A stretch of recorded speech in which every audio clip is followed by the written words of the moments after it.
Hey guys, it's Mike Bruce with Life Starts with Food Health Coaching. I am here with Chris Irvin today. Chris is one of those guys, he's kind of that right-hand man that not everybody's heard of, but he has a really, really cool Instagram page is where I found him originally. And it's going to ring a bell with a lot of people when you hear it, but he is the Ketologist on Instagram. And following him over a couple-year period, I saw him rubbing shoulders with some really cool people and having a lot of fun down in Florida where he's at. And then more recently, over the last year or two, he made friends with Dr. Anthony Gustin from Perfect Keto. And Dr. Anthony Gustin and Chris wrote a book called Keto Answers, and it really is like the definitive guide, guys. It's a really amazing thing. So a little bit about Chris. He's got a nutrition science. He's a nutrition science researcher. He has you could probably stumble through this better than I stumble through this. You have a master's in science, a master's of science in exercise and nutrition based in ketogenic performance, which is so cool. Like it really, as I started learning more about you, it really makes sense how you kind of got yourself in with these different people. And it really was, they got in with you. Let's be honest, right? You have some knowledge that not everybody gets the chance to do. So you actually spent time researching for your master's specifically on ketosis and physical performance. That's just the greatest. I love that ketology, though. I think we should roll with that. I know, yeah. You're a legit ketologist. So. Right. I had to make up the science, right? Yeah. And then just about a year ago, you got tied in with Dr. Gustin and became, alongside your own business, became the education coordinator for Perfect Keto, which you've done a terrific job. I get emails from both you and from Perfect Keto and Dr. Gustin, and I know you have a big role you play there. And you are just doing tremendous work with him. It's really exciting to see somebody that, you just randomly follow people and then boom, a turn is taken. And it's nice to see. Yeah, I didn't realize you'd been following me for as long as you have. It's kind of been a long journey. So I think that's pretty cool. I don't normally get to talk to people who have been following, since the start of everything to now. Mm-hmm. So that's awesome to hear. Yeah. So some things that I missed in there, because you are just an incredible writer, I think. You have a way of taking knowledge that's hard to understand, and you make these amazing infographics. And you also have a way of putting them into words that just makes sense. Is that something that's come natural to you, or you study that a lot? Yeah, well, I really appreciate that. Thank you. I wouldn't say it's something that comes natural to me. I think it's definitely something that's been like rehearsed and practiced a lot over the last few years. The infographics and the content that I put out is actually kind of like the story behind how it started is really like tells the why of why I do really anything. When I was in grad school, like you mentioned, I had really incredible opportunities to study the keto diet for both human performance. And then I also got to do a little bit of therapeutic research as well. And, at this time I was really heavy into academics, didn't really do anything like industry wide or anything with like brand building, or it was really just, I was a science nerd, just, reading papers and books and things like that. And, over a couple of years, once I finished my master's program, I had to make a decision if I wanted to, continue with my education and go get my PhD, or if I wanted to go another route. And I was really torn about it. And I think one of the things that really made me make this decision was seeing, keto specifically, getting to see all this research that was out there, research that could really help people, research on diabetes, research on cancer, research on Alzheimer's, the human performance components of it, all of this stuff that was just locked away in these journals that, the average person doesn't have access to. They can't, if they do have access to it, they probably have a hard time understanding it because reading research is hard. And it was, getting to work with all these incredible researchers that you had talked about kind of made me realize that like these people are doing incredible work, but so much of their work is being lost because of the way that we handle education now and the way that we disperse education and new information. So that's kind of what led to the Ketologist and the infographics and the content, was just wanting to be somebody that's like, I wanted to play my role in getting this information out there. I think I also realized that one of those like stay in your lane and play your role. I was not as smart as a lot of those PhDs and I did not have the focus I think that a lot of those PhDs require to be able to take that to the next level. But I really felt like a strength of mine was, being able to understand complex information and breaking it down a little bit more simply, which is something that I've, been trying to get better at as the years have gone on. So it really is something that's kind of defined the why I do what I do, is just wanting, these, especially in the keto space with how small this space is, going to conferences over the last 5 years, you really start to know a lot of these researchers. You've had a chance to listen to them talk. You've been able to talk to them after their presentations, make friends with them over the course of the years. And you start to realize these are awesome people. They're doing awesome work. And wouldn't it be great if we could help it reach more people, right? And that was kind of what led to, what I'm doing now. That's awesome.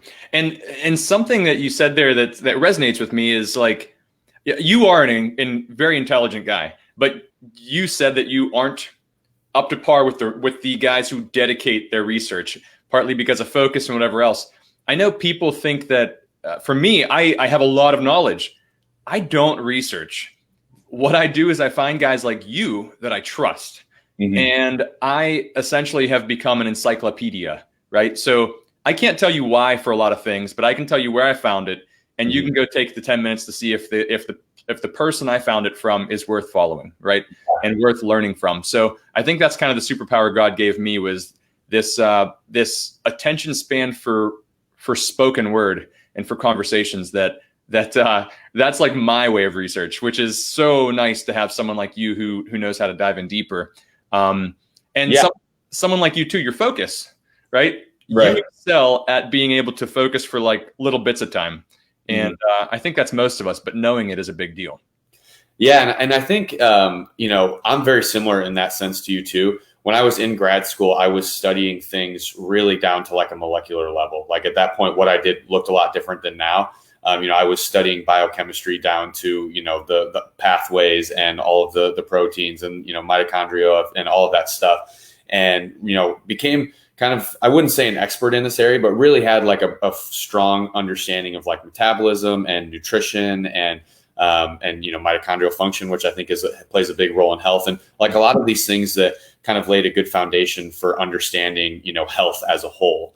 And, after doing that for a couple of years, I kind of realized that I didn't want to be that niched to the point where I'm an expert in this one area, but I don't know anything about these other things. So like the path that you take for acquiring information is kind of what I do to become a little bit more well-rounded. So I have the things that I really study in depth on, but then I love to be able to, find guys that you like the way that they break things down, or you like the way that they, their interpretations of research and things like that. Like for me, a couple of those people are like Mike Mutzel. He puts out really good information. I love his stuff.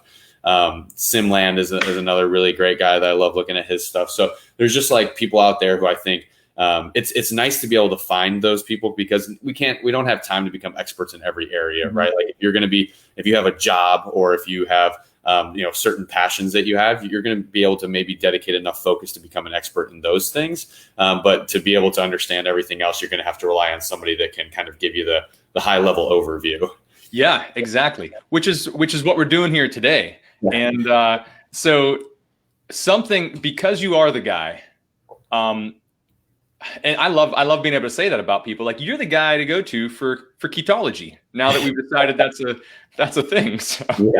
So one question: you're married, right? I am. Yes. Okay. You've been married a couple years, or about 2.5 years? Nice. So do you and your wife both eat pretty similar? We do, yeah. And that's, kind of like, our diet's funny because we really don't. When we first started dating, I was the keto guy, and I was eating keto, and it was like, we were always, trying to find like keto recipes and all this stuff. And that's just kind of changed over time for us. Like now we really just eat a whole food diet. We don't really like track macros, do calories. We don't, necessarily like do strict carbohydrate restriction all the time. We just eat whole foods. Essentially we go to the farmer's market and we buy what's fresh and local to us every week. That's what we do for grocery shopping. So we do end up eating pretty similarly. I would say that our diets are probably within like 80% of each other. I think that definitely took some coming around over time for that. for both of us, really, because, the way that I used to, when I first got into keto, the way that I used to eat was probably not very sustainable, and really not even the best way to be doing keto at the time. So I have the same story there. Yeah, completely agree. Yeah. So we both, over time, we've kind of, give and take a little bit, and we've kind of reached a point where we found, I think, a diet that suits us both pretty well, that allows us to still, share meals together and both be satisfied. Yeah, that's nice. That's nice. And my wife and I have talked a few times on here about this, and it was always like a few weeks behind me. She's always been a few weeks or a few months behind me on things, and even down to carnivore. Like I had to go carnivore because of gut issues, and I'm still, thank God for finding that, because even when my gut becomes fully healed, I don't plan on changing much, because it's just so easy. It's like, yeah, I'd love to be able to have some asparagus here and there and some chocolate and stuff like that, or nuts. But I feel so tremendous eating and not thinking about food. Sorry, not thinking about food, just having what's in front of me, which is mostly animal products. And I just feel so good doing that. My strength is always there. I'm always lean, even when I'm drinking way too much for the holidays and stuff. I just stay lean now. So, or, vacation, going straight from a vacation to holidays. So it's just a really cool thing. So I guess a big question people want to know, because I talk a lot about keto or carnivore, but I talk about it a lot on here, but I don't think we really dive in deep a lot of times. So I guess the first question is, keto or carnivore, or both, a keto carnivore approach, is it actually just right for most people? Can almost anybody pick this up and just do it? Yeah. And I think the answer is yes to that. But for a few different reasons. I think, one, if we look at like ancestrally how our ancestors ate, I think that like carnivore keto-ish is pretty well aligns with how our ancestors ate. I think that it just makes sense when we look at our physiology and we consider how, we absorb nutrients better from meat than we do from plants. I think eating a diet that is more heavily based in animal proteins and animal fat just makes sense. But then also when you consider the fact that, over 50% of our population is pre-diabetic or diabetic, over 50% of the population is obese. A keto diet, keto or carnivore in this sense, is beneficial because you're removing the big problem, right? If you're insulin resistant, pre-diabetic, and obese, typically carbohydrates are a big problem for you. Your body doesn't metabolize them very well, and metabolizing them frequently actually kind of progresses your condition along and makes it worse. So, this carnivore or keto approach gives you this break and kind of allows you to reset and repair your metabolism in a lot of ways. So I think that most people out there will benefit from doing, I guess I should say, but almost everybody will benefit in some way from doing a keto carnivore approach. I think that the diet itself, both of them align really well with most people because of where we're at today. I do think that there's some people out there who have great metabolic health, who don't require the level of carbohydrate restriction that you see with both a keto and a carnivore diet. I think those people are becoming few and far between nowadays, unfortunately. I think, more people are falling into this insulin resistant and obese category.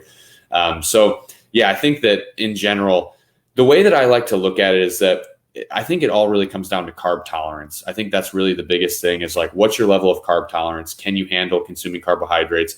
Carbs are not inherently bad. And when we're talking about carbs not being bad, we're talking about whole food versions of carbs. We're not talking about processed carbs. Yeah. We're not talking about, refined sugars, grains, things like that. We're talking about whole food carbohydrate sources. Man, talk about struggling. Like, I don't know necessarily where you live. I know St. Petersburg. I don't know what that area is like, but I know in the Pittsburgh area, I'm outside of the city.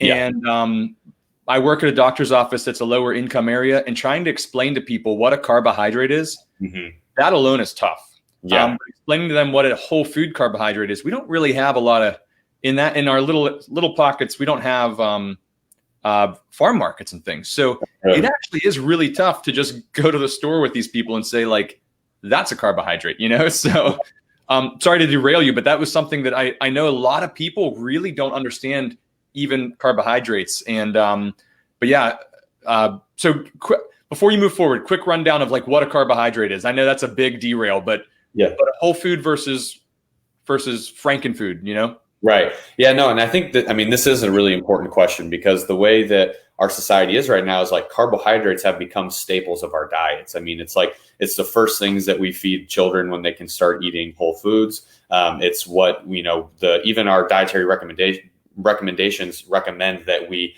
eat a really high percentage of these things. They're found in so many of our common packaged foods. They're in school foods. They're in, lunches at work, everything. So it is important to understand what they are.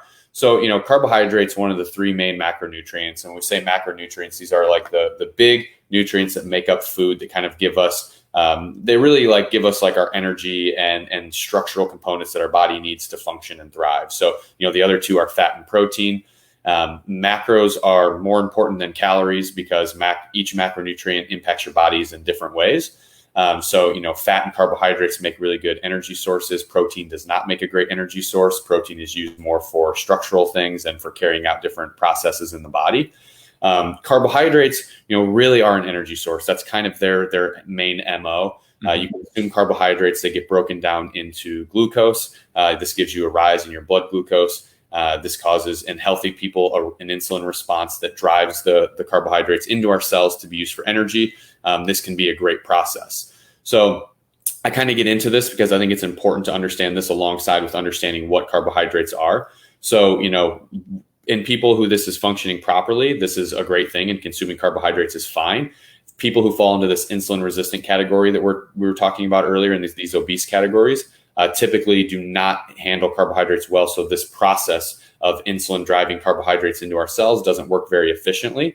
And so these are the people who most likely are going to benefit from a low carb approach. Yeah. So when we're talking about carbohydrates, we're talking about things like most packaged foods. So breads, crackers, cookies, fruits are a carb. So, carbohydrates, remember, get broken down into sugar. So every sugar is a carb. Every carb is a sugar. They're really the same thing. So, you have your processed carbs, which are a lot of the things that I just mentioned, pizza, all that stuff's going to be primarily carbohydrates. And then you have whole food carbohydrates, which, would be things like tubers. So like sweet potatoes, vegetables have carbohydrates, mostly fiber in them, which is, a little bit better in most cases. Fruits is another one. I mentioned that earlier, but fruit is going to be a carb source. And all of these carb sources, I think, are just much better. We're talking about carbohydrate sources that are they're more naturally occurring. They're in their natural state. They haven't been altered. They haven't been fried. They haven't been, had a bunch of preservatives added to them. They haven't had some of the beneficial components of the whole food removed from them. I mean, when you consider things like fruit juice, for instance, fruit juice, you're extracting basically all of the sugar out of the fruit and you're, leaving behind any of the benefit, right? So Chris, it's so healthy. Right. So healthy. It's just a sugar drink. Morning, right? Yeah. You carbonate it and you have soda. Yeah, exactly. And that's healthy too, right? So yeah, I mean, that's the big thing is that, you really, it's important to understand carbohydrates. And I think that for people who fall into that insulin resistant category, which we can go into what that looks like and how to know if you're in that category, the source doesn't really matter. In this case, your body doesn't use carbs well, and whether or not you're getting those carbs from fruit or in sweet potatoes, or if you're getting them from pizza, your body's just not going to handle them well. But people who either have healthy metabolic function or have restored their metabolic function, typically through a low carb diet, then the whole food versions of these carbs can be either beneficial or not as harmful, right? We don't need carbohydrates. Our body can function completely fine without them forever. We don't have to have them, but they can provide benefit when it comes to, exercise performance, body composition, just our mood and things like that. You can use carbohydrates to help you sleep better at night. So there are opportunities to use carbs strategically. So it's just about, can your body handle them? And something, Lori, she's always so good at asking questions here. She says, is it better to keep track of calories you eat or not? And I'll give my quick thought on this one, because if you're not metabolic, if you're one of the ways you're insulin resistant is usually if you get hangry instead of just kind of hungry. If you're hangry every 2 hours, your body's not working right. If you're just kind of hungry every 4 or 5 hours, but you could deal with not eating, then you're most likely metabolically sound. So with calories, in the context of what I've found over the last few years, especially in working with people, I find it's most important, and I've learned a lot of this from you and from Dr. Gustin. I think it's more important to make sure you're getting a minimum amount of animal protein. So you want to make that a minimum, and then you want to kind of cap off the carbohydrates. You want to have a maximum carbohydrates that, you stay below that. Mm-hmm. And I think that's way more important than calorie counting. I've done it all, and just trying to make sure you eat enough protein, that's going to make your life so much easier. You're not even going to think as much about other foods. And she also says, I do have trouble eating raw veggies because of some teeth problems. And I don't even really eat veggies, Lori. I can't eat raw veggies or cooked veggies that well because of gut problems. But what's your thoughts on that? Because we're talking about this all from a ketogenic standpoint. And I think in terms of ketogenic, that's one of the questions I have on here is, what can be the problem with too low of a calorie ketogenic diet? That's a big question there. Yeah. So, yeah, I think that like calories, it depends on what your dietary strategy is, right? So if you're not following like a keto whole food diet, if you're eating, either the standard American diet or you're eating, some of these other popular weight loss diets that are out there, calories probably are important. Most diets that are out there, they do rely on calorie intake as the means that's going to help you lose weight.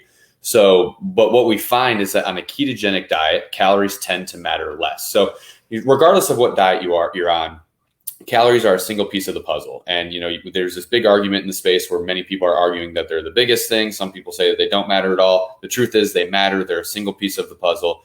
What diet you're on determines how big of a piece of the puzzle they are. So like I said, on the standard American diet or on some of these, Weight Watchers, all of these other types of diets, they're a bigger piece of the puzzle. On a ketogenic diet, it seems like they're a lot smaller piece of the puzzle. And this is for several reasons. One is that we burn more fat and we burn more calories when we're on a ketogenic diet. We improve our mitochondrial function.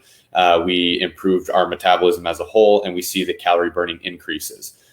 We see that we burn more calories at rest and during exercise when we're following a low carb diet. So, these calories just tend to matter just a little bit less. The other thing too is that, when you are eating a diet like a whole food diet, it just inherently becomes a lot harder for you to overeat. So there's really no reason to worry about tracking your calories. Like when you're eating a diet where you're having carbs and sugar frequently, where you're getting these rises and fall in your blood sugar that's continuously stimulating hunger, then you do need to keep track of calories because you want to make sure you're not drastically overeating. But if you talk to anybody who's doing, keto and fasting and carnivore, it's usually, like you mentioned, it's the opposite problem, that they're not consuming enough calories. And that's when maybe calorie tracking is important, to make sure that you're not eating too little rather than too much. So I've done it all too. I personally don't track calories anymore. I think that people should track. If you've never tracked calories before, I think it's a great idea to do it so you can get an understanding of what a typical day should look like for you and what meals look like. How many calories are in a steak, how many calories are in broccoli. Like, it's important to understand those things. And then I think every once in a while doing a check-in of like, what's my diet been look like? If you haven't tracked in, a couple of years, you probably want to sit down, track for a week, make sure you haven't skewed too far from where you were. And I think that that's going to be good enough for most people. I think the tracking every day and, pulling out your phone when you're eating meals is just not a very sustainable way to diet. Yeah. Yeah. Now, I would spend an hour almost every day, I think, tracking and then looking back and seeing all my macros. And so I totally derailed you, but I know, like, from the first question, but I know where we were getting at was that the reason that keto and carnivore is most likely a very stable approach for a lot of people, at least for portions of time, or for a lot of people long-term, is because it does heal so much of modern man's damage that we give. And you said at least 50% of Americans are obese. Is that, or did you say insulin resistant or obese? Well, pre-diabetic, which is resistant, and obese too. I mean, all of those kind of fall into one category, metabolic syndrome, That's huge. We think that because depending where you live, all you see is skinny people, or, where I live, I can go into the city of Pittsburgh. You see some very fit people. I come hang with like some of the rednecks I hang out with, and we got some big old bellies on us. And we have all these different groups of people, and different places you go, you'd be like, no, there's not 50% of people that are overweight. Not a chance. But I think our what we think of as overweight's also been skewed. Right. You know? A guy should be like 12% body fat, not 20. Right. But 20 doesn't look too far off from being in shape. So depending on how you're built. So it's just an interesting thing, the what our world's turned into, sort of. We look at other cultures and we just go, they're just a bunch of skinny weaklings, and well, they're healthy. Right. Yeah. I mean, one of the biggest issues with, the US specifically is that we have an abundance of energy in terms of how much we eat. We have plenty of calories available. We overconsume calories, but we underconsume nutrients, and that's a really big problem. And that's just a factor of what our diets look like nowadays, what the standard American diet looks like. And there's a lot of reasons why we are where we are. There's a little bit of food policy in there. There's a little bit of probably a little place for conspiracy in there too, I think, which is just fun to entertain anyway. But there's a lot of reasons why we are where we are. And you're right. I mean, you brought it up that a lot of the problems that modern man has created, keto and low carb, really like keto, low carb, paleo, carnivore, just these more ancestral whole food based diets solve a lot of these problems. I mean, when you really look at all of our chronic health conditions, I always used to say this, like you have the Keto Answers book. I probably use this phrase 100 times in the book. Insulin resistance and inflammation are the biggest contributors to all of our common diseases, as well as, and you have a story like this too, it sounds like, gut health. Mm-hmm. These three things are really every condition that we look at. If we look at, Alzheimer's, if we there's a genetic component to some of these too, but if we look at things like Alzheimer's and dementia, neurodegenerative diseases as a whole, a lot of different types of cancer. If we look at, diabetes for sure, and then like autoimmune conditions and stuff like that, all of them have some sort of, insulin resistance, inflammation, or gut issues, which just kind of shows when you understand what causes these things, then you can kind of see that, food is the biggest factor here. This is the biggest lever that we can pull. There's the CDC, I think it was the CDC or whoever it was that came out with a campaign saying that, it's not what we need to eat that we need to fix, it's moving our bodies more. Well, there's no amount of movement that we're going to be able to do to outrun, refined seed oils, processed carbohydrates. Yeah. That's a losing battle that, and if you look, gyms are packed. I live close to the water. There's people out running day in and day out. People exercise. And I don't know what the percentages are, but exercise is not the problem. And that's really what can be, to me, so disheartening here is you see so many people who are trying really hard to get healthy. They're putting the effort in. They're doing what the big governing bodies are telling them that they should be doing to get healthy, but it's just not working. And I think a lot of it's because we're just not quite willing to accept that our diet needs to drastically change. Mm-hmm. And really it is, it's hard to say because it doesn't seem drastic to me anymore because I've been eating this way for 5-6 years. But when you look at the way that the standard American is eating today, it is a drastic change. The way that if we start our day with, processed cereal in the morning, there's a long list of why that's going to be detrimental to your health long term. Mm-hmm. And that's just a standard practice, right? Grab your bagel on the way out the door, have a granola bar. I don't have enough time. I have to do it this way. Right. What? Yeah, exactly. You don't have to eat. Clearly, you have enough time. Exactly. Yeah, and it's just something that we need to, I think, realize. The first step really is awareness, right? We have to understand that food is the big problem, right? We need to, so we don't relate how we feel and our health to our diets, right? If we feel if our mood is crappy, we don't relate that to what we eat. We don't relate that to what we eat. Mm-hmm. We don't really have a great way of giving ourselves that immediate feedback of interest. I am losing you a little bit, so I'm going to pop. If you can hear me, I'm going to pop you off and throw you back on here real fast. Let's see.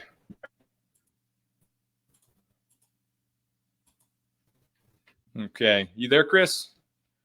You might have lost Chris. So while Chris is gone, if he's not, if we can't find him here. Let's see. So while Chris is off, I'm going to show you some of what Chris does here. Oh, there you are, Chris. Oops, you are breaking up a little bit still. Well, stay there while your internet's catching up. I'm going to show some of what we have here. for some of what you do. So, for instance, Chris's Instagram page here. This is how I found Chris. Just terrific stuff, really terrific stuff. And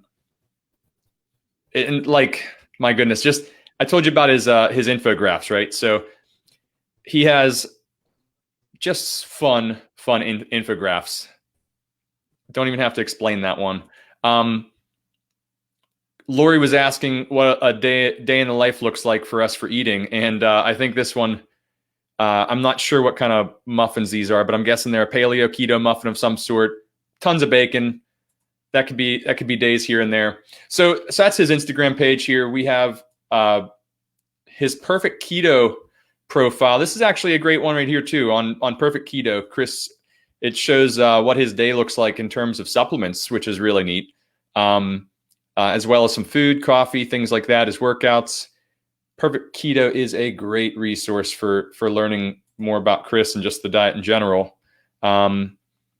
Let's see. And Lori, yeah. So Lori, I'll talk about what my day looks like because you were asking that right a little bit ago. So for me right now with my health issues that I've been seeing with my there we go. What I've been seeing with health issues for me is I just have gut issues that are struggling to clear up. So while I'm trying to clear that up, I mostly am just having meat, eggs. I don't really do a ton of bacon. I like bacon, but it just I don't always crave it. Chicken thighs, chicken tenders, pork. I'm mostly eating stuff like that. I will occasionally have, I love avocados. They still seem to treat me well. But outside of that, it's those sort of things that I'm doing right now. Chris, based on some conversation he and I just had now, I would assume he's doing farm market. So Chris is he eats in season. So he's buying from local farmers who only have food right in the moment. If it's not growing right then, he's not eating it. And there's a lot of, I know he and I could get into that for hours because there's a lot of fun information on that. And for instance, even the sunshine, literally the way the sun hits the ground any time of the year, the way it's angled through the atmosphere, the sun is essentially a code.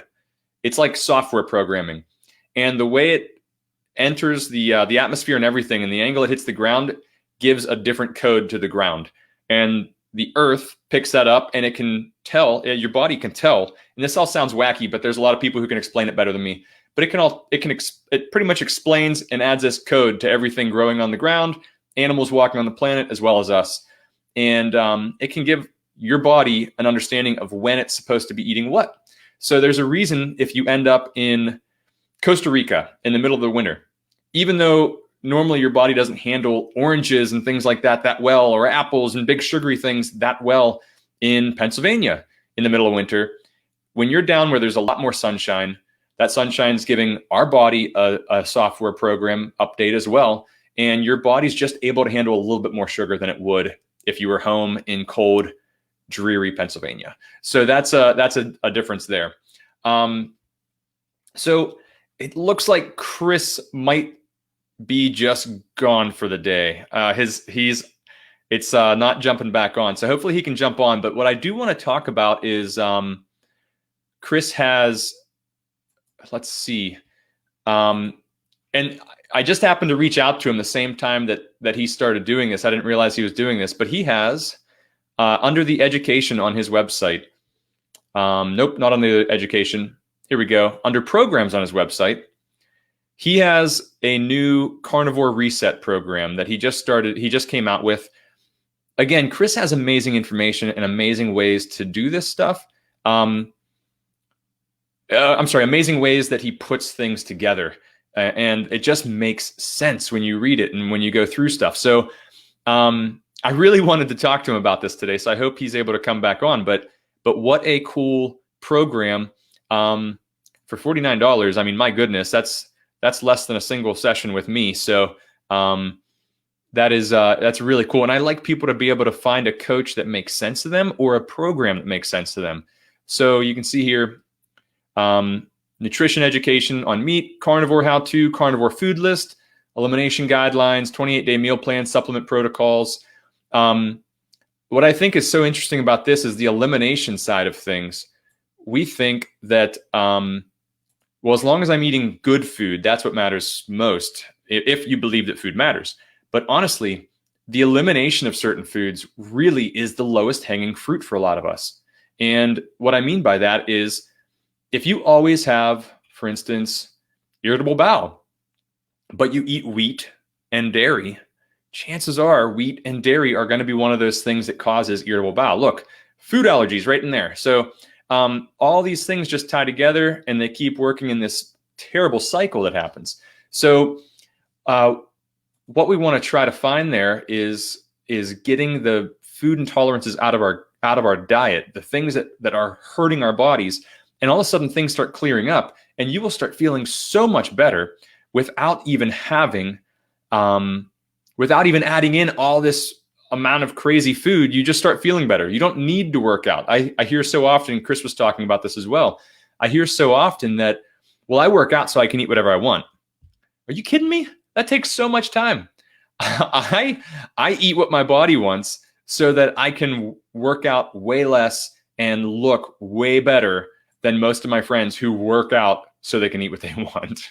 So the carnivore reset, I really do think using it's a great elimination diet for one, a carnivore approach. It's meat only, it's animal products only.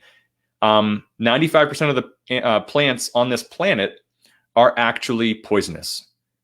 There are almost no animals on this planet that are poisonous. So we don't think of things in that light.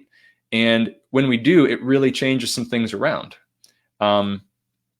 So let me jump back to just full screen here, because I do want to answer something I wanted to ask him. And I wanted to ask him, how do you know you're getting enough protein?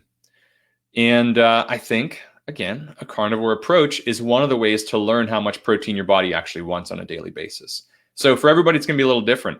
And if you're eating no other foods other than meat, you're going to be eating more protein than you would if you were eating a whole foods diet with vegetables and things. So on a day that I'm not eating anything else, just like water, coffee, and animal products, if it's just meat, I'm probably eating a pound of meat 2 times a day. And that sounds crazy, right? But what is that? 3 to 4 burger patties twice a day. That's like not that much if you don't have anything else in your body. A 12-ounce steak with, a couple pieces of bacon or an egg or two. It's pretty easy to go down. And I'm the more active I am, probably the more I need. The less active, the less I need. If I'm adding anything else to that diet, that meat amount drops down. But what I think Chris would say is, if you're looking to maintain or lose weight, you actually need to eat more protein. So you're going to look at, right around 0.8 grams of protein. And if you don't know how many grams of protein are in different meats, just Google it. How many grams of protein in an ounce of chicken? I think it's going to be like 7 to 9. How many grams of protein in a steak? It's probably around 7 grams per ounce, I think. So maybe 9 grams per ounce. I'm not really sure. So when you look into stuff like that, you can kind of just add up and see what you actually need. And you're going to need around a pound plus of animal products in a day to get yourself enough protein. But so 0.8 grams per pound of goal body weight, 0.8 to 1.2. So for me, let's just call it 150. If 150 pounds is what I'm shooting for, then I should be eating 150 grams of protein. Just that simple, that or more. It doesn't have to be crazy, but I have a lot of days where I probably eat over 200 grams of protein, but it doesn't seem like it because I'm not stuffing my face full of everything in front of me. I'm just eating twice. And it's just, meat. My plate's not that full. So eating too little protein, I would love to hear his answer for this, because eating too little protein for me, what that looked like over a long period of time when I was kind of ketogenic and low carb, or ketogenic and low calories, I actually started getting weakness, a lot of weakness in my legs, a lot of weakness where it just felt like my legs weighed 100 pounds walking upstairs. So I did not like that, as you can imagine. What's there to like about that? And then there's I mean, you could start losing some hair. You can look a little emaciated, really struggle putting muscle mass on or maintaining muscle mass, because here's the goal. We don't want to lose fat, or we don't want to lose weight and have it be muscle. We want to lose weight and have it be fat, more fat than others, than muscle. So, if that makes sense for everybody. And one of the ways to do that is to make sure when you're losing weight, you eat enough protein. Here's the other thing. If you eat enough protein, if you're eating enough protein, you will automatically take in less calories, because what we're looking for, what our body wants when we're hungry. Consider if we're thirsty, our body wants hydration. So sometimes that means you have to put a little pinch of salt in your water so the body absorbs the water better. Sometimes it means you just drink water. But it wants hydration. And we don't demonize being thirsty. In fact, we say foolish stuff like, well, if you're thirsty, you're too far gone. You're already too dehydrated. That's crazy. That's saying that God messed up real bad and our thirst signal is wacky, right? So on the same side, hunger, our hunger signal, we should love this thing. We should be so excited about our hunger signal. The hunger signal is saying a couple things. It's saying you need protein, or you need nutrients, or you need both. Most likely for us Americans, we do not need energy, which would be the third thing it's asking for. We don't need a lot of energy. We have a ton of energy. If you have an extra 10 pounds in your body, you don't need energy for like 3 weeks. You don't need it. It's a pretty incredible thing. So what's nice about that is like I said, we demonize hunger. We don't need to. If you're hungry and you eat, and it's the right foods, excluding the foods that you're intolerant to, excluding the foods that are the low-hanging fruit I talked about earlier, making sure you prioritize protein and animal meat, protein from animals. If you prioritize that, you will get tons of nutrients in a pretty small meal. And if you're hungry within 2 to 4 hours after that meal, we'll say 3 hours after that meal, if you're hungry within 3 hours, you didn't eat enough protein. And because with that, your body is bringing in nutrients to keep everything functioning and protein to rebuild all the damage that happened over the last day. So, or years. So our body really is asking for those couple things. It's not asking for energy. It has tons of energy. What it needs is to learn how to relearn how to use that energy. So that's where a ketogenic and a carnivore approach can really come into play. And just because we're going carnivore does not mean we're keto either. I've had a lot of honey over the last few months on a carnivore approach. I'm probably still ketogenic most of the day, and then I'm not for a couple hours. So that's just going to happen when you eat anyways. Sometimes you just aren't ketogenic anymore. So if anybody else has any more questions, I'm going to jump off, and hopefully we can reschedule another video to ask Chris his opinions on these couple things as well. And I know that we had so much we wanted to talk about, so it'll be fun having a second go around at this anyways. But Chris has a great email. This is how I follow a lot of people, is through email. And Chris has a great weekly email. This past week was about, we have talked in the past about regenerative farming on here. He's very passionate about that. He had a post about regenerative people, being regenerative yourself, meaning don't go gung-ho all the time, but actually take a break. Take time in the day to pray, to meditate, skip a couple days of working out so your body can recover. Just doing these things that regenerate you as a person. Don't go gung-ho all the time. Just dial it back. These are really cool things that he talked about in the most recent email. Chris has a podcast. I believe it's called Thinking Health, and his website is the Ketologist. You can find everything he does at the Ketologist. But the fun thing is when you actually hear him and Dr. Anthony Gustin on the Natural State podcast, when you hear the two of them doing a Q&A, they just do so well bouncing back and forth off each other, and they're a lot of fun to listen to. So, all right, I think that's everything I wanted to make sure I brought up about his work that he does. But guys, really check him out. He is a cool guy.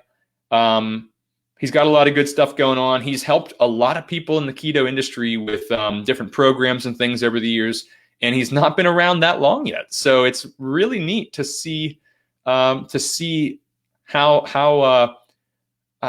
he's evolved and come to be in this whole area, this keto area. So, and if you're in the St. Petersburg area, he spends time between there and Austin, Texas. So, Florida and Texas. So that's not too bad staying in the warm weather. So hopefully, guys, we can get him back on maybe later today or just another time to finish out some of these questions and let him talk about what he's most excited about coming up. So with that, sorry we had the technical difficulties, but that is what happens when you go live. And sorry, not sorry.